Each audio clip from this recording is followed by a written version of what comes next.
ಗೊತ್ತಾ ನಿಮಗೆ, ಇಂಡಿಯಾದಲ್ಲಿ ಎಲೆಕ್ಷನ್ ಗೆಲ್ಲೋಕೆ ಪಾಲಿಟಿಷಿಯನ್ಸ್ ದೊಡ್ಡ ದೊಡ್ಡ ರ್ಯಾಲಿ ಮಾಡ್ತಾರೆ, ಏನೇನೋ ಪ್ರಾಮಿಸ್ ಕೊಡ್ತಾರೆ, ವರ್ಷಗಟ್ಟಲೆ ರಾಜಕೀಯ ಮಾಡ್ತಾರೆ. ಆದ್ರೆ ಇಂಡಿಯಾದಲ್ಲಿ ಒಂದು ಸ್ಟೇಟ್ ಮಾತ್ರ ಸಖತ್ ಡಿಫ್ರೆಂಟ್. ಅಲ್ಲಿ ಕೇವಲ ಒಬ್ಬ ಫಿಲ್ಮ್ ಸ್ಟಾರ್ ಇಡೀ ಪಾಲಿಟಿಕ್ಸ್ ಗೇಮ್ ಅನ್ನೇ ಚೇಂಜ್ ಮಾಡಿಬಿಟ್ಟಾನೆ. ಇದು ಬೇರೆ ಯಾವುದೂ ಅಲ್ಲ, ನಮ್ಮ ಪಕ್ಕದ ತಮಿಳುನಾಡಿನ ಕಥೆ. ತಮಿಳುನಾಡಿನಲ್ಲಿ ಸಿನಿಮಾ ಅಂದ್ರೆ ಬರೀ ಎಂಟರ್ಟೈನ್ಮೆಂಟ್ ಅಷ್ಟೇ ಅಲ್ಲ ಸ್ವಾಮಿ, ಅದೊಂದು ಎಮೋಷನ್. ಅಲ್ಲಿ ಆಕ್ಟರ್ಸ್ನ ದೇವ್ರ ತರ ಪೂಜೆ ಮಾಡ್ತಾರೆ, ಅವರ ಪೋಸ್ಟರ್ಸ್ಗೆ ಹಾಲಿನ ಅಭಿಷೇಕ ಮಾಡ್ತಾರೆ. ಇನ್ನು ಅವರ ಸಿನಿಮಾ ರಿಲೀಸ್ ಆಯ್ತು ಅಂದ್ರೆ ಅದೊಂದು ಹಬ್ಬನೇ ಸರಿ. ಎಲ್ಲಕ್ಕಿಂತ ಶಾಕಿಂಗ್ ಮ್ಯಾಟರ್ ಏನಂದ್ರೆ, ಅಲ್ಲಿ ಜನ ತಮ್ಮ ಫೇವರೇಟ್ ಆಕ್ಟರ್ಸ್ನೇ ತಮ್ಮ ಪೊಲಿಟಿಕಲ್ ಲೀಡರ್ ಆಗಿ ಮಾಡ್ಕೊಳ್ತಾರೆ. ಇದೇ ತಮಿಳುನಾಡು. MGR ಅವರನ್ನ ನೋಡಿದೆ. ತೆರೆ ಮೇಲೆ ಸೂಪರ್ ಸ್ಟಾರ್ ಆಗಿದ್ದವರು ಡೈರೆಕ್ಟ್ ಆಗಿ ಹೋಗಿ ಚೀಫ್ ಮಿನಿಸ್ಟರ್ ಕುರ್ಚಿ ಮೇಲೆ ಕೂತ್ಕೊಂಡ್ರು. ಅದಾದ್ಮೇಲೆ ಬಂದ್ರು ಜಯಲಲಿತಾ, ಒಬ್ಬ ನಟಿಯಾಗಿ ಕೆರಿಯರ್ ಸ್ಟಾರ್ಟ್ ಮಾಡಿ ಇಡೀ ಸ್ಟೇಟ್ನಲ್ಲೇ ಅತ್ಯಂತ ಪವರ್ಫುಲ್ ಪೊಲಿಟಿಕಲ್ ಲೀಡರ್ ಆಗಿ ಬೆಳೆದ್ರು.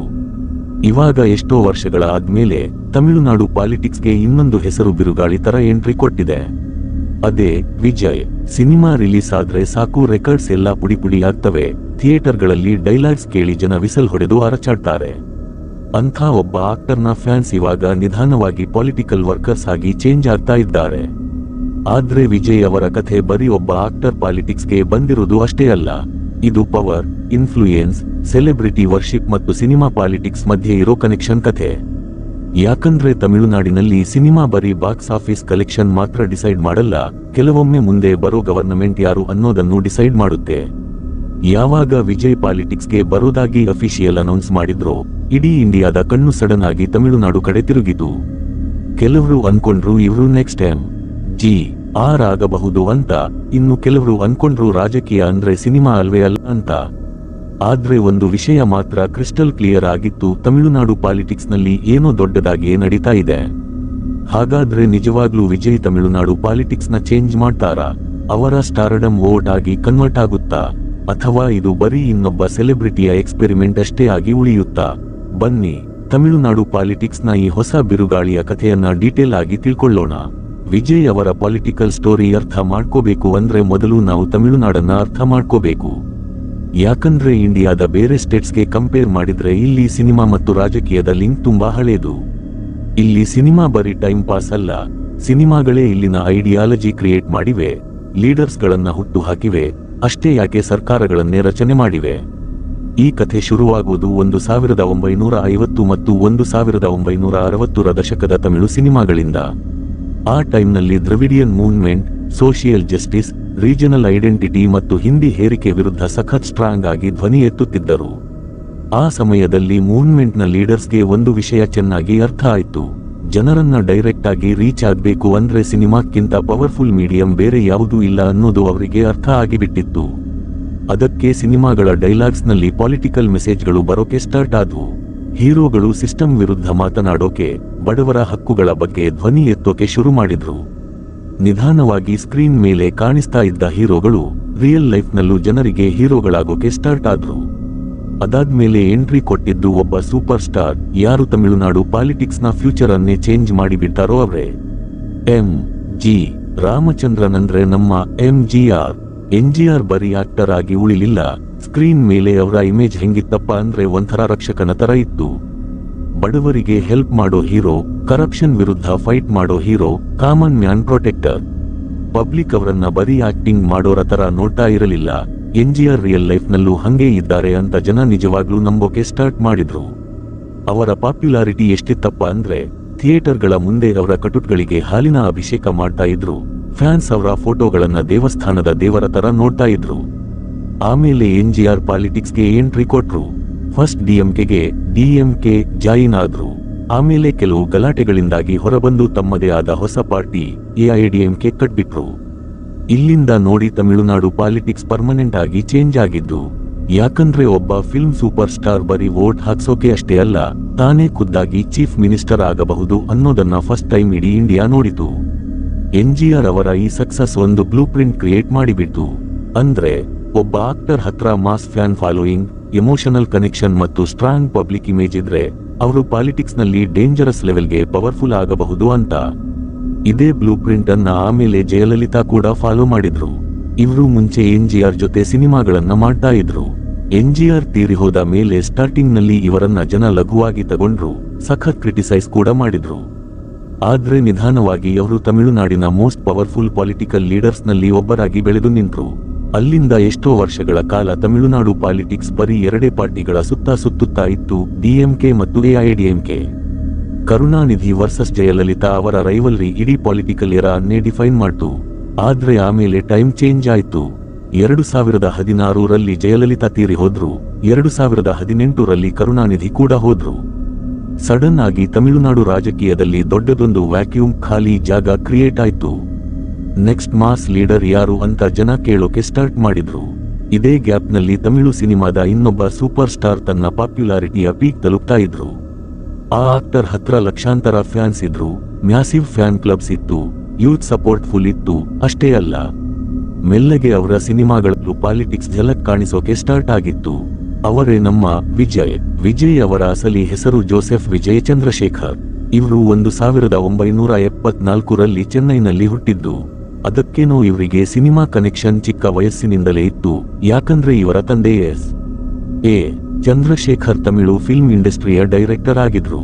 ಸ್ಟಾರ್ಟಿಂಗ್ ನಲ್ಲಿ ವಿಜಯ್ ಅವರನ್ನ ಇಂಡಸ್ಟ್ರಿಯಲ್ಲಿ ಯಾರು ಸೀರಿಯಸ್ ಆಗಿ ತಗೊಂಡಿರಲಿಲ್ಲ. ಎಷ್ಟೋ ಜನ ಅವರ ಆಕ್ಟಿಂಗ್ ನ ಕ್ರಿಟಿಸೈಸ್ ಮಾಡ್ತಾ ಇದ್ರು. ಇನ್ನು ಕೆಲವರು ಅಪ್ಪ ಡೈರೆಕ್ಟರ್ ಇರೋದಕ್ಕೆ ಇವರಿಗೆ ಸಿನಿಮಾಗಳು ಸಿಗ್ತಾ ಇವೆ ಅಂತಾನೂ ಅನ್ಕೊಳ್ತಾ ಇದ್ರು. ಆದ್ರೆ ವಿಜಯ್ ನಿಧಾನವಾಗಿ ತಮ್ಮದೇ ಆದ ಒಂದು ಸಪರೇಟ್ ಐಡೆಂಟಿಟಿ ಕ್ರಿಯೇಟ್ ಮಾಡೋಕೆ ಸ್ಟಾರ್ಟ್ ಮಾಡಿದ್ರು. 1990ರ ದಶಕದ ಎಂಡ್ ಮತ್ತು 2000ರ ದಶಕದ ಬಿಗಿನಿಂಗ್ ಹೊತ್ತಿಗೆ ಅವರ ಸಿನಿಮಾಗಳು ಬಾಕ್ಸ್ ಆಫೀಸ್ ನಲ್ಲಿ ಬ್ಯಾಕ್ ಟು ಬ್ಯಾಕ್ ಸಕ್ಸಸ್ ಆಗೋಕೆ ಶುರುವಾದವು. ಅಲ್ಲಿಂದ ವಿಜಯ್ ಬರೀ ಆಕ್ಟರ್ ಆಗಿ ಉಳಿಲಿಲ್ಲ, ಪಕ್ಕಾ ಮಾಸ್ ಹೀರೋ ಆಗಿಬಿಟ್ರು. ತಮಿಳು ಸಿನಿಮಾದಲ್ಲಿ ಮಾಸ್ ಹೀರೋ ಅಂದ್ರೆ ಬರೀ ಫೇಮಸ್ ಆಕ್ಟರ್ ಅಂತ ಅರ್ಥ ಅಲ್ಲ ಗುರು. ಮಾಸ್ ಹೀರೋ ಅಂದ್ರೆ ಆ ಸ್ಟಾರ್ ಡೈಲಾಗ್ ಹೊಡೆದ್ರೆ ಥಿಯೇಟರ್ ಅಲ್ಲಾಡಬೇಕು, ಅವರ ಎಂಟ್ರಿಗೆ ಜನ ಸೀಟ್ ಮೇಲಿಂದ ಎದ್ದು ನಿಂತು ಅರಚಬೇಕು ಮತ್ತು ಫ್ಯಾನ್ಸ್ ಅವರನ್ನ ತಮ್ಮ ಸ್ವಂತ ಫ್ಯಾಮಿಲಿ ತರ ಎಮೋಷನಲಿ ಕನೆಕ್ಟ್ ಮಾಡ್ಕೋಬೇಕು. ವಿಜಯ್ ವಿಷಯದಲ್ಲೂ ಎಕ್ಸಾಕ್ಟ್ ಆಗಿ ಇದೇ ಆಗಿದ್ದು. ಅವರ ಸಿನಿಮಾಗಳಲ್ಲಿ ಒಂದು ಕಾಮನ್ ಪ್ಯಾಟರ್ನ್ ಇರ್ತಾ ಇತ್ತು. ಒಬ್ಬ ಸಿಂಪಲ್ ಮನುಷ್ಯ ಕರಪ್ಟ್ ಸಿಸ್ಟಮ್ ವಿರುದ್ಧ ಸೆಟೆದು ನಿಲ್ತಾನೆ. ಕೆಲವೊಮ್ಮೆ ಸ್ಟೂಡೆಂಟ್ ಆಗಿ ಸಿಸ್ಟಮ್ಗೆ ಚಾಲೆಂಜ್ ಮಾಡ್ತಾನೆ, ಇನ್ನೊಮ್ಮೆ ಕಾಮನ್ ಸಿಟಿಜನ್ ಆಗಿ ಕರಪ್ಷನ್ ಬಯಲಿಗಿಳಿತಾನೆ, ಮಗದೊಮ್ಮೆ ಪವರ್ಫುಲ್ ಪಾಲಿಟಿಷಿಯನ್ಸ್ಗೆ ಓಪನ್ ಆಗಿ ಸವಾಲ್ ಹಾಕ್ತಾನೆ. ನಿಧಾನವಾಗಿ ಪಬ್ಲಿಕ್ ಅವರ ಡೈಲಾಗ್ಸ್ ನ ಬರೀ ಸಿನಿಮಾ ಡೈಲಾಗ್ ತರ ನೋಡೋದು ನಿಲ್ಲಿಸಿಬಿಟ್ರು. ಜನ ಅದನ್ನ ಒಂಥರ ಪೊಲಿಟಿಕಲ್ ಸ್ಟೇಟ್ಮೆಂಟ್ ತರ ತಗೊಳ್ಳೋಕೆ ಸ್ಟಾರ್ಟ್ ಮಾಡಿದ್ರು, ಎಸ್ಪೆಷಲಿ ಯಂಗ್ ಆಡಿಯನ್ಸ್, ಯೂತ್ಸ್. ಆದ್ರೆ ಒಂದು ವಿಷಯ ಮಾತ್ರ ಕ್ಲಿಯರ್ ಆಗಿತ್ತು, ತಮಿಳುನಾಡಿನಲ್ಲಿ ವಿಜಯ್ ಮುಂದೆ ಬರೀ ಫಿಲ್ಮ್ ಸ್ಟಾರ್ ಆಗಿ ಉಳಿಲಿಲ್ಲ. ಅವರು ಮೆಲ್ಲಗೆ ಪೊಲಿಟಿಕಲ್ ಡಿಸ್ಕಷನ್ಸ್ ಗಳ ಭಾಗ ಆಗ್ತಾ ಬಂದ್ರು. ಆಮೇಲೆ ಫ್ಯಾನ್ಸ್ ವರ್ಷಗಟ್ಟಲೆಯಿಂದ ಕಾಯ್ತಾ ಇದ್ದ ಅನೌನ್ಸ್ಮೆಂಟ್ ಫೈನಲಿ 2024ರ ಫೆಬ್ರವರಿಯಲ್ಲಿ ಬಂದೇ ಬಿಟ್ಟು. ತಮಿಳುನಾಡು ಪಾಲಿಟಿಕ್ಸ್ ನಲ್ಲಿ ಸಡನ್ ಆಗಿ ಒಂದು ಅನೌನ್ಸ್ಮೆಂಟ್ ಆಗುತ್ತೆ, ಇಡೀ ಸ್ಟೇಟ್ ನ ಅಟೆನ್ಷನ್ ಒಂದೇ ಒಂದು ಹೆಸರಿನ ಕಡೆ ಶಿಫ್ಟ್ ಆಗುತ್ತೆ. ಅದೇ ವಿಜಯ್. ಎಷ್ಟೋ ವರ್ಷಗಳ ಗಾಸಿಪ್ ಮತ್ತು ಯೋಚನೆಗಳ ನಂತರ ಫೈನಲಿ ವಿಜಯ್ ಆಫಿಷಿಯಲ್ ಆಗಿ ಪಾಲಿಟಿಕ್ಸ್ ಎಂಟ್ರಿ ಅನೌನ್ಸ್ ಮಾಡಿದ್ರು. ಬರೀ ಪಾಲಿಟಿಕ್ಸ್ಗೆ ಜಾಯಿನ್ ಅಷ್ಟೇ ಆಗ್ಲಿಲ್ಲ ಬಾಸ್, ತಮ್ಮದೇ ಆದ ಒಂದು ಸ್ವಂತ ಪೊಲಿಟಿಕಲ್ ಪಾರ್ಟಿನ ಲಾಂಚ್ ಮಾಡಿಬಿಟ್ರು. ಅದೇ ತಮಿಳಗ ವೆಟ್ರಿ ಕಳಗಂ. ಶಾರ್ಟ್ ಆಗಿ ಹೇಳ್ಬೇಕಂದ್ರೆ TVK. ವೆಟ್ರಿ ಅಂದ್ರೆ ವಿಕ್ಟರಿ, ಗೆಲುವು ಅಂತ ಅರ್ಥ. ಪಾರ್ಟಿ ಲಾಂಚ್ ಆಗ್ತಿದ್ದ ಹಾಗೆ ತಮಿಳುನಾಡು ರಾಜಕೀಯದಲ್ಲಿ ಎಕ್ಸೈಟ್ಮೆಂಟ್ ಮತ್ತು ಕನ್ಫ್ಯೂಷನ್ ಎರಡು ಒಟ್ಟಿಗೆ ಸ್ಟಾರ್ಟ್ ಆಯ್ತು. ಯಾಕಂದ್ರೆ ವಿಜಯ್ ಅವರ ಫ್ಯಾನ್ ಬೇಸ್ ಆಲ್ರೆಡಿ ಸಖತ್ ಮ್ಯಾಸಿವ್ ಆಗಿತ್ತು. ಆದ್ರೆ ಇವಾಗಿದ್ದ ದೊಡ್ಡ ಪ್ರಶ್ನೆ ಏನಂದ್ರೆ, ಈ ಫ್ಯಾನ್ ಫಾಲೋಯಿಂಗ್ ವೋಟ್ ಆಗಿ ಕನ್ವರ್ಟ್ ಆಗುತ್ತಾ? ಪಾರ್ಟಿ ಅನೌನ್ಸ್ ಮಾಡ್ತಾ ಇದ್ದ ಹಾಗೆ ವಿಜಯ್ ಇನ್ನೊಂದು ಶಾಕಿಂಗ್ ಡಿಸಿಷನ್ ತಗೊಂಡ್ರು. ಪಾಲಿಟಿಕ್ಸ್ ಮೇಲೆ ಫುಲ್ ಫೋಕಸ್ ಮಾಡೋಕೋಸ್ಕರ ಅವರು ನಿಧಾನವಾಗಿ ಸಿನಿಮಾಗಳಿಂದ ದೂರ ಆಗ್ತೀನಿ ಅಂತ ಕ್ಲಿಯರ್ ಆಗಿ ಹೇಳಿಬಿಟ್ರು. ಇದು ನಿಜಕ್ಕೂ ಸಖತ್ ದೊಡ್ಡ ಮೂಮೆಂಟ್. ಯಾಕಂದ್ರೆ ಸೌತ್ ಇಂಡಿಯಾದಲ್ಲಿ ಟಾಪ್ ಲೆವೆಲ್ ಸೂಪರ್ ಸ್ಟಾರ್ಡಮ್ ಬಿಟ್ಟು ಫುಲ್ ಟೈಮ್ ಪಾಲಿಟಿಕ್ಸ್ಗೆ ಬರೋದು ಸಖತ್ ರಿಸ್ಕಿ ಕೆಲಸ ಅಂತ ಎಲ್ಲರೂ ಅನ್ಕೊಳ್ತಾರೆ. ಆದ್ರೆ ವಿಜಯ್ ಈ ರಿಸ್ಕ್ ತಗೊಂಡ್ರು. ಯಾವಾಗ ಈ ಅನೌನ್ಸ್ಮೆಂಟ್ ಆಯ್ತೋ ಸೋಷಿಯಲ್ ಮೀಡಿಯಾ ಅಂತೂ ಫುಲ್ ಬ್ಲಾಸ್ಟ್ ಆಗಿ ಹೋಯ್ತು. ಕೆಲವರು ಇವರನ್ನ ನೆಕ್ಸ್ಟ್ NGR ಅಂತ ಕರೆಯೋಕೆ ಸ್ಟಾರ್ಟ್ ಮಾಡಿದ್ರು. ಫ್ಯಾನ್ಸ್ ರಸ್ತೆಗಿಳಿದು ಸಂಭ್ರಮ ಪಟ್ರು. ಪೋಸ್ಟರ್ಸ್, ಪಟಾಕಿ, ಮ್ಯಾಸಿವ್ ರ್ಯಾಲಿಗಳು ಎಲ್ಲವೂ ಜೋರಾಗಿ ನಡೆದ್ವು. ಆದ್ರೆ ಅಷ್ಟೇ ಲೆವೆಲ್ಗೆ ಕ್ರಿಟಿಸಿಸಂ, ಟೀಕೆಗಳು ಕೂಡ ಬಂತು. ಅಪೋಸಿಷನ್ ಪಾರ್ಟಿಯವರು ರಾಜಕೀಯ ಅಂದ್ರೆ ಸಿನಿಮಾ ಅನ್ಕೊಂಡಿದ್ದೀರಾ ಅಂದ್ರು. ಇನ್ನು ಕೆಲವು ಅನಲಿಸ್ಟ್ಗಳು ತಮಿಳುನಾಡು ಆಲ್ರೆಡಿ DMK ಮತ್ತು AIADMK ಇನ್ಫ್ಲೂಯೆನ್ಸ್ ನಲ್ಲಿ ಫುಲ್ ಡಿವೈಡ್ ಆಗಿದೆ, ಸೆಲೆಬ್ರಿಟಿ ಪಾಪ್ಯುಲಾರಿಟಿ ಅಂದ್ರೆ ಪೊಲಿಟಿಕಲ್ ಸಕ್ಸಸ್ ಅಲ್ಲಂತ ವಾದ ಮಾಡಿದ್ರು. ಆದ್ರೆ ವಿಜಯ್ ಎಂಟ್ರಿ ಕೊಟ್ಟ ಟೈಮಿಂಗ್ ಇದೆಯಲ್ಲ, ಅದು ಸಖತ್ ಇಂಟರೆಸ್ಟಿಂಗ್ ಆಗಿತ್ತು. ಯಾಕಂದ್ರೆ ತಮಿಳುನಾಡು ಪಾಲಿಟಿಕ್ಸ್ ಆಲ್ರೆಡಿ ಒಂದು ಟ್ರಾನ್ಸಿಷನ್ ಫೇಸ್ ನಲ್ಲಿತ್ತು, ಬದಲಾವಣೆಯ ಹಂತದಲ್ಲಿತ್ತು. ಜಯಲಲಿತಾ ಮತ್ತು ಕರುಣಾನಿಧಿಯವರ ನಂತರ ಇಡೀ ಸ್ಟೇಟ್ ಅನ್ನ ಆಳುವಂಥ ಒಬ್ಬ ಲಾರ್ಜರ್ ದ್ಯಾನ್ ಲೈಫ್ ಎಮೋಷನಲ್ ಲೀಡರ್ಶಿಪ್ನ ಕೊರತೆ ಅಲ್ಲಿ ಕಾಣಿಸ್ತಾ ಇತ್ತು. ವಿಜಯ್ ಕರೆಕ್ಟ್ ಆಗಿ ಅದೇ ಎಮೋಷನಲ್ ವ್ಯಾಕ್ಯೂಮ್ಗೆ ಖಾಲಿ ಜಾಗಕ್ಕೆ ಎಂಟ್ರಿ ಕೊಡ್ತಾ ಇದ್ರು. ಯೂತ್ ಆಡಿಯನ್ಸ್ ಆಲ್ರೆಡಿ ಅವರಿಗೆ ಕನೆಕ್ಟ್ ಆಗಿದ್ರು. ಸೋಷಿಯಲ್ ಮೀಡಿಯಾದಲ್ಲಿ ಅವರ ಇನ್ಫ್ಲೂಯೆನ್ಸ್ ಸಖತ್ ದೊಡ್ಡದಿತ್ತು ಮತ್ತು ಅವರ ಫ್ಯಾನ್ ಕ್ಲಬ್ಸ್ ಗ್ರೌಂಡ್ ಲೆವೆಲ್ನಲ್ಲಿ ಸಖತ್ ಆಕ್ಟಿವ್ ಆಗಿದ್ವು. ಅಂದ್ರೆ ನಾರ್ಮಲ್ ಆಗಿ ಒಂದು ಪೊಲಿಟಿಕಲ್ ಪಾರ್ಟಿ ಬಿಲ್ಡ್ ಮಾಡೋಕೆ ವರ್ಷಗಟ್ಟಲೆ ಬೇಕಾಗೋ ಪವರ್ ವಿಜಯ್ ಹತ್ರ ಆಲ್ರೆಡಿ ಇತ್ತು. ಆದ್ರೆ ಒಂದು ವಿಷಯ ಮಾತ್ರ ಇನ್ನೂ ಕ್ಲಿಯರ್ ಆಗಿರಲಿಲ್ಲ, ಅದೇನೆಂದ್ರೆ ವಿಜಯ್ ಎಕ್ಸಾಕ್ಟ್ ಆಗಿ ಯಾವ ಐಡಿಯಾಲಜಿ ಸಿದ್ಧಾಂತ ಇಟ್ಕೊಂಡು ಪಾಲಿಟಿಕ್ಸ್ ಮಾಡ್ತಾರೆ. ಅವರು ಡಿಎಂಕೆ ವಿರುದ್ಧ ಹೋಗ್ತಾರಾ ಅಥವಾ ಬಿಜೆಪಿಗೆ ಅಪೋಸಿಟ್ ಆಗಿ ನಿಲ್ತಾರಾ, ಇಲ್ಲ ಕಾಂಗ್ರೆಸ್ ಜೊತೆ ಕ್ಲೋಸ್ ಆಗ್ತಾರಾ, ಅಥವಾ ಕಂಪ್ಲೀಟ್ ಆಗಿ ತಮ್ಮದೇ ಆದ ಒಂದು ಇಂಡಿಪೆಂಡೆಂಟ್ ಪೊಲಿಟಿಕಲ್ ಐಡೆಂಟಿಟಿ ಕ್ರಿಯೇಟ್ ಮಾಡ್ಕೊಳ್ತಾರಾ? ಈ ಎಲ್ಲಾ ಕನ್ಫ್ಯೂಷನ್ಗಳೇ ತಮಿಳುನಾಡು ಪಾಲಿಟಿಕ್ಸ್ ನ ಇನ್ನಷ್ಟು ಇಂಟರೆಸ್ಟಿಂಗ್ ಆಗಿ ಮಾಡಿಬಿಟ್ಟು. ಯಾಕಂದ್ರೆ ಪ್ರತಿಯೊಂದು ಪೊಲಿಟಿಕಲ್ ಪಾರ್ಟಿನೂ ಇವಾಗ ವಿಜಯ್ ಅವರನ್ನ ಸಖತ್ ಕ್ಲೋಸ್ ಆಗಿ ಅಬ್ಸರ್ವ್ ಮಾಡೋಕೆ ಸ್ಟಾರ್ಟ್ ಮಾಡಿದ್ವು. ಮೆಲ್ಲಗೆ ಎಲೆಕ್ಷನ್ ಹತ್ರ ಬರ್ತಾ ಇದ್ದ ಹಾಗೆ ತಮಿಳುನಾಡಿನ ಪೊಲಿಟಿಕಲ್ ಅಟ್ಮಾಸ್ಫಿಯರ್ ಫುಲ್ ಚೇಂಜ್ ಆಗೋಕೆ ಶುರುವಾಯ್ತು. ಇಲ್ಲಿಂದ ನೋಡಿ ವಿಜಯ್ ಅವರ ರಿಯಲ್ ಪೊಲಿಟಿಕಲ್ ಟೆಸ್ಟ್ ಸ್ಟಾರ್ಟ್ ಆಗಿದ್ದು. ಯಾಕಂದ್ರೆ ಇನ್ಮುಂದೆ ಅವರು ಬರೀ ಸೂಪರ್ ಸ್ಟಾರ್ ಅಷ್ಟೇ ಅಲ್ಲ, ತಾನೊಬ್ಬ ಸೀರಿಯಸ್ ಲೀಡರ್ ಅನ್ನೋದನ್ನ ಪ್ರೂವ್ ಮಾಡ್ಬೇಕಾಗಿತ್ತು. ಹಿಸ್ಟರಿ ನೋಡಿದ್ರೆ ತಮಿಳುನಾಡು ಪಾಲಿಟಿಕ್ಸ್ ಸಖತ್ ಮೆಚೂರ್ಡ್ ಮತ್ತು ಇಶ್ಯೂ ಬೇಸ್ಡ್ ಅಂತಾನೆ ಫೇಮಸ್. ಅಲ್ಲಿನ ವೋಟರ್ಸ್ ಗವರ್ನಮೆಂಟ್ ತರೋ ವೆಲ್ಫೇರ್ ಪಾಲಿಸಿಗಳನ್ನ ಯೋಜನೆಗಳನ್ನ ಸಖತ್ ಕ್ಲೋಸ್ ಆಗಿ ಜಡ್ಜ್ ಮಾಡ್ತಾರೆ. ಎಜುಕೇಶನ್ ಮತ್ತು ಹೆಲ್ತ್ ಕೇರ್ಗೆ ಸಿಕ್ಕಾಪಟ್ಟೆ ಇಂಪಾರ್ಟೆನ್ಸ್ ಕೊಡ್ತಾರೆ. ಜೊತೆಗೆ ರೀಜನಲ್ ಐಡೆಂಟಿಟಿ, ಪ್ರಾದೇಶಿಕ ಅಸ್ಮಿತೆ ಪಾಲಿಟಿಕ್ಸ್ ಕೂಡ ಅಲ್ಲಿ ಸಖತ್ ಸ್ಟ್ರಾಂಗ್ ಇಂಪ್ಯಾಕ್ಟ್ ಕ್ರಿಯೇಟ್ ಮಾಡುತ್ತೆ.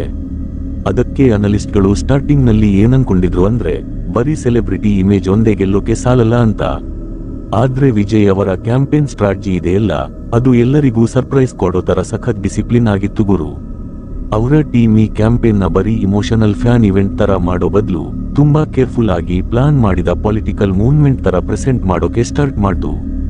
ರ್ಯಾಲಿಗಳಲ್ಲಿ ಬರೀ ಸಿನಿಮಾ ಡೈಲಾಗ್, ರೆಫರೆನ್ಸ್ಗಳು ಅಷ್ಟೇ ಇರ್ತಾ ಇರಲಿಲ್ಲ.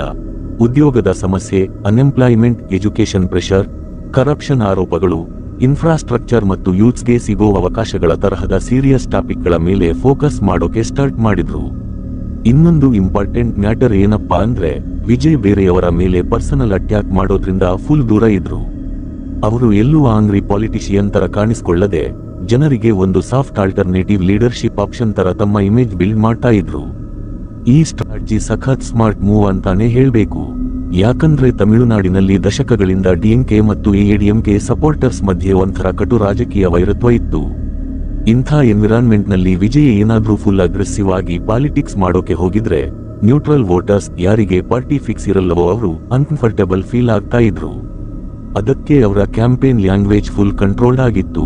ಆದ್ರೆ ಗ್ರೌಂಡ್ ಲೆವೆಲ್ ನಲ್ಲಿ ಮಾತ್ರ ಕ್ರೇಜ್ ದಿನದಿಂದ ದಿನಕ್ಕೆ ಸಿಕ್ಕಾಪಟ್ಟೆ ಜಾಸ್ತಿ ಆಗ್ತಾ ಇತ್ತು, ಎಸ್ಪೆಷಲಿ ಫಸ್ಟ್ ಟೈಮ್ ವೋಟ್ ಮಾಡೋ ಯೂತ್ಸ್ ಮತ್ತು ಸಿಟಿ ಹುಡುಗರಲ್ಲಿ.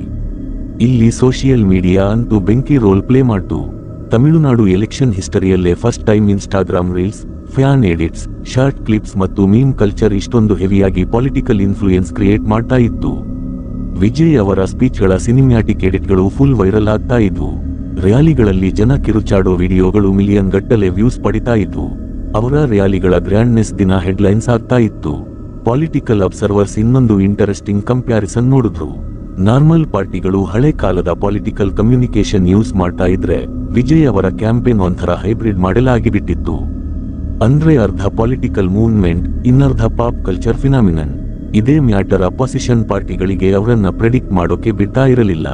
ಅಪೋಸಿಷನ್ ಪಾರ್ಟಿಗಳಿಗೆ ಇನ್ನೊಂದು ದೊಡ್ಡ ಪ್ರಾಬ್ಲಮ್ ಏನಪ್ಪಾ ಅಂದ್ರೆ ವಿಜಯ್ ಅವರನ್ನ ಡೈರೆಕ್ಟ್ ಆಗಿ ಅಟ್ಯಾಕ್ ಮಾಡೋಕು ರಿಸ್ಕ್ ಇತ್ತು. ಯಾಕಂದ್ರೆ ಅವರ ಹಿಂದೆ already massive emotional fan base ಇತ್ತು. ಯಾರಾದ್ರೂ ಲೀಡರ್ ಅವರನ್ನ ಜೋರಾಗಿ ಕ್ರಿಟಿಸೈಸ್ ಮಾಡಿದ್ರೆ ಸಾಕು, ಸೋಷಿಯಲ್ ಮೀಡಿಯಾದಲ್ಲಿ ಇನ್ಸ್ಟೆಂಟ್ ಆಗಿ ಟ್ರೋಲಿಂಗ್, ಬ್ಯಾಕ್ಲ್ಯಾಶ್ ಸ್ಟಾರ್ಟ್ ಆಗ್ತಾ ಇತ್ತು. ಆದ್ರೆ ಡೌಟ್ಗಳು ಮಾತ್ರ ಇನ್ನು ಪೂರ್ತಿ ಮುಗಿದಿರಲಿಲ್ಲ ಬಾಸ್. ಪೊಲಿಟಿಕಲ್ ಅನಲಿಸ್ಟ್ಗಳು ಪದೇ ಪದೇ ಒಂದೇ ಪ್ರಶ್ನೆ ಕೇಳ್ತಾ ಇದ್ರು, ಈ ರ್ಯಾಲಿಗಳು, ಆನ್ಲೈನ್ ಪಾಪ್ಯುಲಾರಿಟಿ ಎಲ್ಲ ನಿಜವಾಗ್ಲೂ ವೋಟ್ ಆಗಿ ಕನ್ವರ್ಟ್ ಆಗುತ್ತಾ ಇಲ್ವಾ ಅಂತ. ಯಾಕಂದ್ರೆ ಇಂಡಿಯನ್ ಪಾಲಿಟಿಕ್ಸ್ ನಲ್ಲಿ ರ್ಯಾಲಿಗೆ ಬರೋ ಜನಸಂಖ್ಯೆ ಮತ್ತು ಎಲೆಕ್ಷನ್ ರಿಸಲ್ಟ್ ಎರಡು ಯಾವತ್ತೂ ಒಂದೇ ಆಗಿರಲ್ಲ. ಹಿಸ್ಟರಿಯಲ್ಲಿ ಎಷ್ಟೋ ಜನ ಲೀಡರ್ಸ್ ದೊಡ್ಡ ರ್ಯಾಲಿಗಳನ್ನು ಮಾಡಿದ ಮೇಲೂ ಎಲೆಕ್ಷನ್ ನಲ್ಲಿ ಸೋತಿರೋ ಉದಾಹರಣೆಗಳಿವೆ. ಇನ್ನು ತಮಿಳುನಾಡಿನ ಎಲೆಕ್ಟೋರಲ್ ಸಿಸ್ಟಮ್ ಇದೆಯಲ್ಲ, ಅದು ಸಖತ್ ಕಾಂಪ್ಲೆಕ್ಸ್ ಗುರು. ಅಲ್ಲಿನ ರೀಜನಲ್ ಜಾತಿ ಲೆಕ್ಕಾಚಾರಗಳು, ಕಾಸ್ಟ್ ಡೈನಾಮಿಕ್ಸ್, ಬೂತ್ ಮಟ್ಟದ ಆರ್ಗನೈಸೇಷನ್, ಪಾರ್ಟಿಗಳ ಮೈತ್ರಿ ಗಣಿತ, ಅಲಯನ್ಸ್ ಅರಿಥ್ಮೆಟಿಕ್ ಮತ್ತು ಲೋಕಲ್ ಲೀಡರ್ಸ್ಗಳ ನೆಟ್ವರ್ಕ್ ಎಲೆಕ್ಷನ್ನಲ್ಲಿ ತುಂಬಾ ದೊಡ್ಡ ರೋಲ್ ಪ್ಲೇ ಮಾಡ್ತವೆ. ಅದಕ್ಕೆ ಎಲೆಕ್ಷನ್ ಎಕ್ಸ್ಪರ್ಟ್ಗಳು ಲಾಸ್ಟ್ ಮೊಮೆಂಟ್ ವರೆಗೂ ಸಖತ್ ಯೋಚನೆ ಮಾಡ್ತಾ ಇದ್ರು. ಆದ್ರೆ ಫೈನಲಿ ವೋಟಿಂಗ್ ದಿನ ಬಂದೇ ಬಿಟ್ಟು. ಆ ದಿನ ತಮಿಳುನಾಡಿನಲ್ಲಿ ಬರೀ ಎಲೆಕ್ಷನ್ ನಡೀತಾ ಇರಲಿಲ್ಲ, ಇಡೀ ಸ್ಟೇಟ್ ಒಂಥರ ಯೋಚನೆ ಮಾಡ್ತಾ ಇತ್ತು, ಸಿನಿಮಾದ ಮ್ಯಾಜಿಕ್ ಮತ್ತೊಮ್ಮೆ ಇಲ್ಲಿನ ರಾಜಕೀಯನ ರೀರೈಟ್ ಮಾಡುತ್ತಾ ಅಂತ. ಎಲೆಕ್ಷನ್ ಕ್ಯಾಂಪೇನ್ ಎಲ್ಲ ಮುಗೀತು, ರ್ಯಾಲಿಗಳು ನಿಂತವು, ಭಾಷಣಗಳು ಬಂದಾದ್ವು. ಪೋಸ್ಟರ್ಸ್ ಮತ್ತು ಸ್ಲೋಗನ್ಗಳ ಮಧ್ಯೆ ಇವಾಗ ಬಾಕಿ ಇರುವುದು ಒಂದೇ ಒಂದು, ಅದೇ ರಿಸಲ್ಟ್ಸ್. ಕೌಂಟಿಂಗ್ ದಿನದ ಬೆಳಗ್ಗೆ ತಮಿಳುನಾಡಿನ ಪೊಲಿಟಿಕಲ್ ಅಟ್ಮಾಸ್ಫಿಯರ್ ಸಖತ್ ಟೆನ್ಷನ್ ಇಂದ ಕೂಡಿತ್ತು ಮಗ. ನ್ಯೂಸ್ ಚಾನೆಲ್ಗಳಲ್ಲಿ ಕಂಟಿನ್ಯೂಸ್ ಆಗಿ ಲೈವ್ ಕವರೇಜ್ ಓಡ್ತಾ ಇತ್ತು. ಪ್ರತಿಯೊಂದು ಪೊಲಿಟಿಕಲ್ ಆಫೀಸ್ನಲ್ಲೂ ದೊಡ್ಡ ದೊಡ್ಡ ಸ್ಕ್ರೀನ್ಗಳನ್ನು ಹಾಕಿದ್ರು. ಸಪೋರ್ಟರ್ಸ್ ಎಲ್ಲ ರೋಡ್ ಮೇಲೆ ಬಂದು ನಿಂತಿದ್ರು. ಎಲ್ಲರ ಬಾಯಲ್ಲೂ ಬರ್ತಾ ಇದ್ದಿದ್ದು ಒಂದೇ ಹೆಸರು, ವಿಜಯ್. ನ್ಯೂಸ್ ಯಾಂಕರ್ಗಳು ಪದೇ ಪದೇ ಒಂದು ಲೈನ್ ಹೇಳ್ತಾ ಇದ್ರು, Tamil Nadu politics may be entering A new year. Tamil Nadu ರಾಜಕೀಯ ಒಂದು ಹೊಸ ಯುಗಕ್ಕೆ ಕಾಲಿಡ್ತಾ ಇರಬಹುದು. ಆಮೇಲೆ ಆ ಮೂಮೆಂಟ್ ಬಂದೇ ಬಿಟ್ಟು ಇಡೀ ಇಂಡಿಯಾದ ಅಟೆನ್ಷನ್ ಕಂಪ್ಲೀಟ್ ಆಗಿ ತಮಿಳುನಾಡು ಕಡೆ ಶಿಫ್ಟ್ ಆಯ್ತು. ವಿಜಯ್ ಆಫಿಷಿಯಲ್ ಆಗಿ ಗೆಲುವಿನ ಕಡೆ ನುಗ್ಗುತ್ತಾ ಇದ್ರು. ರೋಡ್ ಮೇಲೆಲ್ಲ ಸಂಭ್ರಮ ಫುಲ್ ಬ್ಲಾಸ್ಟ್ ಆಯ್ತು ಗುರು. ಫ್ಯಾನ್ಸ್ ಪಟಾಕಿ ಹೊಡಿತಾ ಇದ್ರು, ಪಾರ್ಟಿ ಫ್ಲಾಗ್ಸ್ ಹಾರಿಸ್ತಾ ಇದ್ರು, ಜನ ರಸ್ತೆಯಲ್ಲೇ ಡ್ಯಾನ್ಸ್ ಮಾಡೋಕೆ ಸ್ಟಾರ್ಟ್ ಮಾಡಿದ್ರು. ಎಷ್ಟೋ ಜನ ಸಪೋರ್ಟರ್ಸ್ ಅಂತೂ ಫುಲ್ ಎಮೋಷನಲ್ ಆಗ್ಬಿಟ್ರು. ಯಾಕಂದ್ರೆ ಇದು ಅವರಿಗೆ ಬರೀ ಪೊಲಿಟಿಕಲ್ ವಿನ್ ಅಷ್ಟೇ ಆಗಿರಲಿಲ್ಲ, ಅವರ ನೆಚ್ಚಿನ ಸೂಪರ್ ಸ್ಟಾರ್ನ ರಿಯಲ್ ಲೈಫ್ ವಿಕ್ಟರಿ ಆಗಿತ್ತು. ಅದಕ್ಕೇನೋ ಆ ದಿನ ತಮಿಳುನಾಡಿನ ವಾತಾವರಣ ನಾರ್ಮಲ್ ಎಲೆಕ್ಷನ್ ರಿಸಲ್ಟ್ ತರ ಇರಲಿಲ್ಲ, ಅದೊಂಥರ ಪಕ್ಕಾ ಸಿನಿಮ್ಯಾಟಿಕ್ ಫೀಲ್ ಕೊಡ್ತಾ ಇತ್ತು. ಆದ್ರೆ ಪೊಲಿಟಿಕಲ್ ಎಕ್ಸ್ಪರ್ಟ್ಗಳಿಗೆ ಈ ರಿಸಲ್ಟ್ ಸಖತ್ ಇಂಪಾರ್ಟೆಂಟ್ ಆಗಿತ್ತು. ಯಾಕಂದ್ರೆ ಈ ವಿಕ್ಟರಿ ಒಂದು ಮೆಸೇಜ್ ಅನ್ನ ಕ್ಲಿಯರ್ ಆಗಿ ಕೊಟ್ಟಿತ್ತು, ತಮಿಳುನಾಡಿನಲ್ಲಿ ಸಿನಿಮಾದ ಇನ್ಫ್ಲೂಯೆನ್ಸ್ ಇನ್ನೂ ಮುಗಿದಿಲ್ಲ. ಎಷ್ಟೋ ದಶಕಗಳ ನಂತರವೂ ಒಬ್ಬ ಆಕ್ಟರ್ ಈ ಸ್ಟೇಟ್ನ ರಾಜಕೀಯದ ಸೆಂಟರ್ ಪಾಯಿಂಟ್ ಆಗಬಹುದು ಅಂತ ಪ್ರೂವ್ ಆಗಿತ್ತು. ಆದ್ರೆ ವಿಜಯ್ ಅವರ ಈ ಸಕ್ಸಸ್ ಬರೀ ಅವರ ಸ್ಟಾರ್ಡಮ್ ಇಂದ ಅಷ್ಟೇ ಬಂದಿದ್ದಲ್ಲ ಬಾಸ್. ಅವರ ಕ್ಯಾಂಪೇನ್ ಟೈಮಿಂಗ್, ಯೂತ್ಸ್ ಜೊತೆಗಿನ ಕನೆಕ್ಷನ್, ಆ ಪೊಲಿಟಿಕಲ್ ವ್ಯಾಕ್ಯೂಮ್, ಖಾಲಿ ಜಾಗ ಮತ್ತು ಸೋಷಿಯಲ್ ಮೀಡಿಯಾ ಇನ್ಫ್ಲೂಯೆನ್ಸ್ ಇದಕ್ಕೆ ದೊಡ್ಡ ಪ್ಲಸ್ ಪಾಯಿಂಟ್ಸ್. ಎಸ್ಪೆಷಲಿ ಯಂಗ್ ವೋಟರ್ಸ್ಗೆ ಹಳೆ ರಾಜಕೀಯದ ಮೇಲೆ ಆಲ್ರೆಡಿ ಒಂಥರ ಬೇಸರ ಇತ್ತು. ವಿಜಯ್ ಕರೆಕ್ಟ್ ಆಗಿ ತಮ್ಮನ್ನ ಒಂದು ಹೊಸ ಆರಂಭದ ಇಮೇಜ್ ಜೊತೆ ಪ್ರೆಸೆಂಟ್ ಮಾಡಿದ್ರು.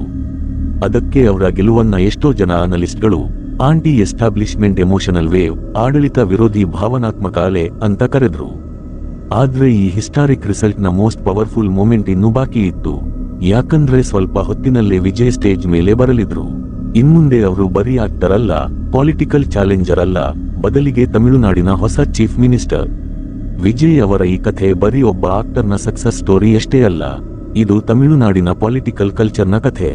ಸ್ಕ್ರೀನ್ ಮೇಲಿನ ಹೀರೋ ರಿಯಲ್ ಲೈಫ್ನ ಲೀಡರ್ ಆಗೋ ಲೆವೆಲ್ಗೆ ಸಿನಿಮಾ ಮತ್ತು ರಾಜಕೀಯದ ಕನೆಕ್ಷನ್ ಸಖತ್ ಡೀಪ್ ಆಗಿರೋ ಸ್ಟೇಟ್ ಅಂದ್ರೆ ಅದು ತಮಿಳುನಾಡು. NGR ಜೊತೆನೂ ಇದೇ ಆಯ್ತು, ಜಯಲಲಿತಾ ವಿಷಯದಲ್ಲೂ ಇದೇ ಆಯ್ತು, ಇವಾಗ ವಿಜಯ್ ಜೊತೆನೂ ಅದೇ ಆಗಿದೆ. ಆದ್ರೆ ಹಿಸ್ಟರಿಗೆ ಇನ್ನೊಂದು ಮುಖನೂ ಇದೆ ಗುರು. ತಮಿಳುನಾಡು ಪಬ್ಲಿಕ್ ಎಮೋಷನಲ್ ಆಗಿರೋದು ನಿಜನೇ, ಆದ್ರೆ ರಾಜಕೀಯವಾಗಿ ಅವರೇನು ದಡ್ಡರಲ್ಲ, ಅನವೇ ಅಲ್ಲ. ಇಲ್ಲಿ ಜನ ಲೀಡರ್ಸ್ ಗಳನ್ನ ದೇವ್ರ ತರ ಪೂಜೆ ಮಾಡೋದು ಎಷ್ಟು ನಿಜಾನೋ ಅಷ್ಟೇ ಕ್ರೂರವಾಗಿ ಅವರ ಕೆಲಸಗಳನ್ನ ಜಡ್ಜ್ ಮಾಡೋದು ಅಷ್ಟೇ ನಿಜ. ಅದಕ್ಕೆ ಹೇಳ್ತಿರೋದು, ವಿಜಯ್ ಅವರಿಗೆ ಅಸಲಿ ಚಾಲೆಂಜ್ ಇವಾಗ್ಲೇ ಸ್ಟಾರ್ಟ್ ಆಗಿರೋದು. ಎಲೆಕ್ಷನ್ ಕ್ಯಾಂಪೇನ್ ನಲ್ಲಿ ದೊಡ್ಡ ದೊಡ್ಡ ಪ್ರಾಮಿಸ್ ಮಾಡೋದು ಈಸಿ, ರ್ಯಾಲಿಗಳಲ್ಲಿ ಭಾಷಣ ಬಿಡೋದು ಈಸಿ, ಫ್ಯಾನ್ಸ್ ಸಪೋರ್ಟ್ ತಗೊಳ್ಳೋದು ಕೂಡ ಪಾಸಿಬಲ್. ಆದ್ರೆ ಗವರ್ನೆನ್ಸ್, ಆಡಳಿತ ನಡೆಸುವುದು ಇದೆಯಲ್ಲ, ಅದು ಕಂಪ್ಲೀಟ್ ಬೇರೆನೆ ಬ್ಯಾಟಲ್ ಫೀಲ್ಡ್ ಮಗ. ಇನ್ಮೇಲೆ ಅವರು ತಗೊಳ್ಳೋ ಪ್ರತಿಯೊಂದು ಡಿಸಿಷನ್ ಕೂಡ ಹಳೆ ಗವರ್ನಮೆಂಟ್ಸ್ ಜೊತೆ, ಜನರ ಡೆವಲಪ್ಮೆಂಟ್ ಎಕ್ಸ್ಪೆಕ್ಟೇಷನ್ಸ್ ಜೊತೆ ಮತ್ತು ಅವರು ಕ್ಯಾಂಪೇನ್ ನಲ್ಲಿ ಕೊಟ್ಟಿರೋ ಪ್ರಾಮಿಸ್ಗಳ ಜೊತೆ ಡೈರೆಕ್ಟ್ ಆಗಿ ಕಂಪೇರ್ ಆಗ್ತಾ ಇರುತ್ತೆ. ಎಲ್ಲಕ್ಕಿಂತ ದೊಡ್ಡ ಪ್ರೆಷರ್ ಯಾವುದಪ್ಪ ಅಂದ್ರೆ ಅದು ಜನರ ನಿರೀಕ್ಷೆಗಳು, ಎಕ್ಸ್ಪೆಕ್ಟೇಷನ್ಸ್. ಯಾಕಂದ್ರೆ ವಿಜಯ್ ಸಪೋರ್ಟರ್ಸ್ ಅವರನ್ನ ಬರೀ ಒಬ್ಬ ಪಾಲಿಟಿಷಿಯನ್ ತರ ನೋಡ್ತಾ ಇಲ್ಲ, ಎಷ್ಟೋ ಜನ ಅವರಲ್ಲಿ ಒಂದು ಹೊಸ ಭರವಸೆ ಕಾಣ್ತಾ ಇದ್ದಾರೆ. ಹಳೆ ರಾಜಕೀಯಕ್ಕೆ ಒಂದು ಫ್ರೆಶ್ ಆಲ್ಟರ್ನೇಟಿವ್ ತರ ನೋಡ್ತಾ ಇದ್ದಾರೆ. ಆದ್ರೆ ಇಂಡಿಯನ್ ಪಾಲಿಟಿಕ್ಸ್ ಹಿಸ್ಟರಿ ನಮಗೆ ಇನ್ನೊಂದು ವಿಷಯನು ತೋರಿಸಿಕೊಟ್ಟಿದೆ, ಬರೀ ಪಾಪ್ಯುಲಾರಿಟಿ ಇಟ್ಕೊಂಡು ಒಳ್ಳೆ ಗವರ್ನೆನ್ಸ್ ಕೊಡೋಕೆ ಆಗಲ್ಲ, ಅವೆರಡೂ ಕಂಪ್ಲೀಟ್ ಬೇರೆ ಬೇರೆ ವಿಷಯಗಳು. ಎಷ್ಟೋ ಜನ ಲೀಡರ್ ಸಿಕ್ಕಾಪಟ್ಟೆ ಜನಸ್ತೋಮವನ್ನ ಅಟ್ರಾಕ್ಟ್ ಮಾಡ್ತಾರೆ, ಆದ್ರೆ ಇಡೀ ಸಿಸ್ಟಮ್ ಅನ್ನ ಚೇಂಜ್ ಮಾಡೋದು ಅಷ್ಟು ಸುಲಭದ ಮಾತಲ್ಲ, ಸಖತ್ ಕಷ್ಟದ ಕೆಲಸ. ಇದೇ ಕಾರಣಕ್ಕೆ ಇವಾಗ ಇಡೀ ಇಂಡಿಯಾದ ಕಣ್ಣು ತಮಿಳುನಾಡು ಮೇಲಿದೆ. ವಿಜಯ್ ನಿಜವಾಗ್ಲೂ ಒಬ್ಬ ಸಕ್ಸಸ್ಫುಲ್ ಚೀಫ್ ಮಿನಿಸ್ಟರ್ ಆಗ್ತಾರಾ? ಅವರು ತಮಿಳುನಾಡು ಪಾಲಿಟಿಕ್ಸ್ ನ ಪರ್ಮನೆಂಟ್ ಆಗಿ ಚೇಂಜ್ ಮಾಡ್ತಾರಾ? ಅಥವಾ ಈ ವಿಕ್ಟರಿ ಬರೀ ಒಂದು ಎಮೋಷನಲ್ ಪೊಲಿಟಿಕಲ್ ವೇವ್, ಭಾವನಾತ್ಮಕ ಅಲೆ ಆಗಿ ಅಷ್ಟೇ ಉಳಿಯುತ್ತಾ? ಇನ್ಮುಂದೆ ಇದಕ್ಕೆಲ್ಲ ಉತ್ತರ ಭಾಷಣಗಳಲ್ಲಿ ಸಿಗಲ್ಲ ಬಾಸ್, ನಿಜವಾದ ಡಿಸಿಷನ್ಗಳಲ್ಲಿ, ಅವರು ತರೋ ಪಾಲಿಸಿಗಳಲ್ಲಿ ಮತ್ತು ಕಾಲದ ಜೊತೆಗಷ್ಟೇ ಉತ್ತರ ಸಿಗುತ್ತೆ. ಆದ್ರೆ ಒಂದು ವಿಷಯ ಮಾತ್ರ ಕ್ರಿಸ್ಟಲ್ ಕ್ಲಿಯರ್, ತಮಿಳುನಾಡು ಮತ್ತೊಮ್ಮೆ ಪ್ರೂವ್ ಮಾಡಿದೆ, ಇಲ್ಲಿ ಸಿನಿಮಾ ಅಂದ್ರೆ ಬರೀ ಎಂಟರ್ಟೈನ್ಮೆಂಟ್ ಇಂಡಸ್ಟ್ರಿ ಅಷ್ಟೇ ಅಲ್ಲ, ಇಲ್ಲಿ ಸಿನಿಮಾ ಇತಿಹಾಸನೂ ಬರೆಯುತ್ತೆ. ಅದಕ್ಕೆ ಅನ್ಸುತ್ತೆ ತಮಿಳುನಾಡು ರಾಜಕೀಯ ಇಡೀ ಪ್ರಪಂಚದಲ್ಲೇ ಮೋಸ್ಟ್ ಯುನಿಕ್ ಪೊಲಿಟಿಕಲ್ ಸ್ಟೋರೀಸ್ ನಲ್ಲಿ ಒಂದು ಅಂತ ಫೇಮಸ್ ಆಗಿರೋದು. ಹಾಗಾದ್ರೆ ನೀವೇನ್ ಅನ್ಕೊಳ್ತೀರಾ, ವಿಜಯ್ ತಮಿಳುನಾಡಿನ ನೆಕ್ಸ್ಟ್ ಲೆಜೆಂಡರಿ ಸಿಎಂ ಆಗ್ತಾರಾ, ಅಥವಾ ರಾಜಕೀಯಕ್ಕೂ ಸಿನಿಮಾಕ್ಕೂ ಇರೋ ಡಿಫರೆನ್ಸ್ ಕೊನೆಗೂ ಮುಖಕ್ಕೆ ಹೊಡೆದ ಹಾಗೆ ಗೊತ್ತಾಗುತ್ತಾ? ಕಮೆಂಟ್ಸ್ ನಲ್ಲಿ ಖಂಡಿತ ತಿಳಿಸಿ. ಮತ್ತೆ ನಿಮಗೆ ಇದೇ ತರಹದ ರಿಯಲ್ ಪೊಲಿಟಿಕಲ್ ಡಾಕ್ಯುಮೆಂಟರಿಗಳು ಇಷ್ಟ ಆಗ್ತಾ ಇದ್ರೆ ಲೈಕ್ ಮತ್ತು ಸಬ್ಸ್ಕ್ರೈಬ್ ಮಾಡೋದನ್ನ ಮರಿಬೇಡಿ.